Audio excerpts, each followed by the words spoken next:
मणिपुर चक्र तीसरा ऊर्जा केंद्र है जो नाभि के ठीक ऊपर स्थित है, जिसे सौर जाल चक्र भी कहा जाता है। यह अग्नि तत्व से जुड़ा है, जो परिवर्तन, इच्छा शक्ति और आत्मसम्मान के मूल का प्रतीक है। संस्कृत में मणिपुर का अर्थ है रत्नों का शहर, जो इसके दीप्तिमान और सशक्त गुणों को दर्शाता है। दीर्घकालिक थकान या थकावट अक्सर मणिपुर चक्र में गड़बड़ी या रुकावटों के कारण होती है, जो प्राण ऊर्जा के प्रवाह को बाधित करती है और चयापचय और पाचन को बाधित करती है। जब ऊर्जा इस चक्र से स्वतंत्र रूप से प्रवाहित नहीं हो पाती, तो सामान्य लक्षण दिखाई देते हैं। कम शारीरिक ऊर्जा और कमजोरी, खराब पाचन या पाचन संबंधी परेशानी, शक्तिहीनता, प्रेरणा की कमी या पीड़ित महसूस करने जैसे भावनात्मक लक्षण, तनाव, कम प्रतिरक्षा और यहाँ तक कि बेचैनी। शारीरिक अपच, एसिडिटी और पेट फूलना, तनाव, पेट में ऐंठन या नाभि के ऊपर गर्मी, कमजोर रोग प्रतिरोधक क्षमता और बार बार बीमार पड़ना। भावनात्मक या मानसिक हिचकिचाहट, खराब निर्णय लेना, कम आत्मविश्वास या आत्मसम्मान, निराशा, क्रोध या तनावग्रस्त लेकिन थका हुआ महसूस करना, खुद को व्यक्त करने में कठिनाई। मणिपुर केंद्र में बाधित ऊर्जा पोषक तत्वों के अवशोषण और भावनात्मक पाचन दोनों में बाधा डालती है, जिससे शरीर कमजोर और मन धुंधला हो जाता है। सौर जाल क्षेत्र में तनाव सहानुभूति तंत्रिका तंत्र को सक्रिय करता है, जिससे अधिवृक्क थकान, उच्च कोर्टिसोल और लगातार थका हुआ लेकिन बेचैन रहने की स्थिति पैदा होती है। योगाभ्यास, ध्यान, श्वास क्रिया और जीवन शैली में बदलाव, जिनका उद्देश्य व्यक्तिगत शक्ति, आत्मविश्वास और पाचन को मजबूत करना है, मणिपुर संतुलन को बहाल करने, जीवन शक्ति और मनोदशा में सुधार लाने में मदद कर सकते हैं। एक अवरुद्ध या कम सक्रिय मणिपुर चक्र के परिणाम स्वरूप धीमा पाचन, पेट फूलना, कब्ज, एसिड रिफ्लक्स और पोषक तत्वों का खराब अवशोषण हो सकता है। अतिस्क्रियता से अतिस्क्रिय पाचन, बार बार दस्त या पेट में ऐंठन हो सकती है।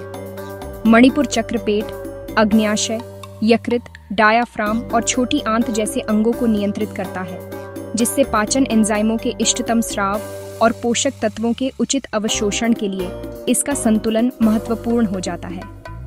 जब चक्र असंतुलित होता है, तो चयापचय, अग्नि और एंजाइम के अनुचित कार्य के कारण मधुमेह, अल्सर और पाचन संबंधी सूजन जैसी समस्याएं उत्पन्न हो सकती हैं। मणिपुर चक्र का असंतुलन भावनात्मक तनाव पैदा करता है, जो आंत के कार्य से निकटता से जुड़ा होता है, और चिड़चिड़ा आंत्र सिंड्रोम, पुराने दर्द और मन और शरीर दोनों में पचाने में कठिनाई की भावनाओं के लक्षणों को बढ़ा सकता है। यह चक्र भावनात्मक पाचन से जुड़ा है। भावनाओं या व्यक्तिगत शक्ति को नियंत्रित करने में कठिनाई, पेट दर्द, मतली या नियमित पाचन संबंधी गड़बड़ी के रूप में प्रकट हो सकती है। आयुर्वेद में अग्नि, पाचन अग्नि की अवधारणा मणिपुर द्वारा नियंत्रित होती है। कम अग्नि अपच, प्रेरणा की कमी, सुस्ती और लगातार थकान से जुड़ी होती है।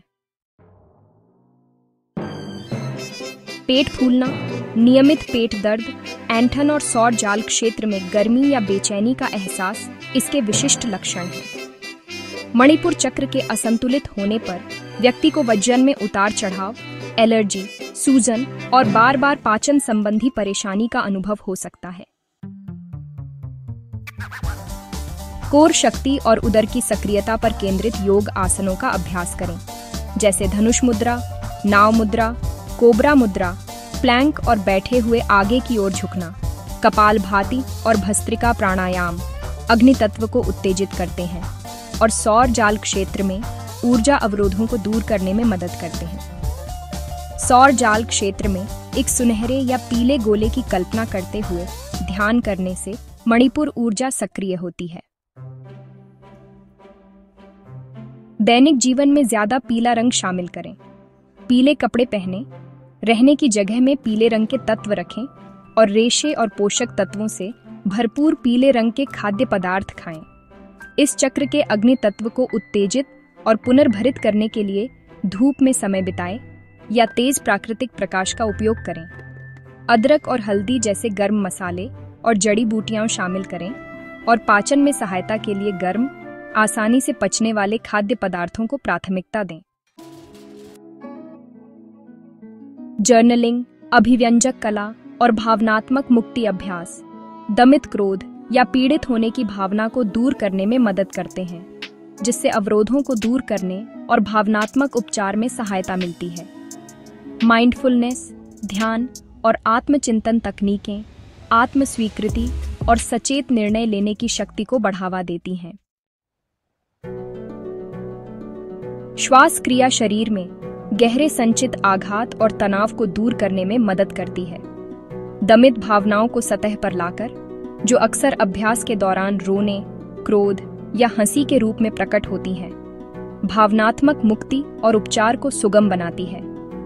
यह पैरासिम्पैथेटिक तंत्रिका तंत्र को सक्रिय करता है, जो लड़ो या भागो तनाव प्रतिक्रिया को शांत करता है, जिससे चिंता कम होती है, मन शांत होता है और भावनाएं संतुलित होती हैं।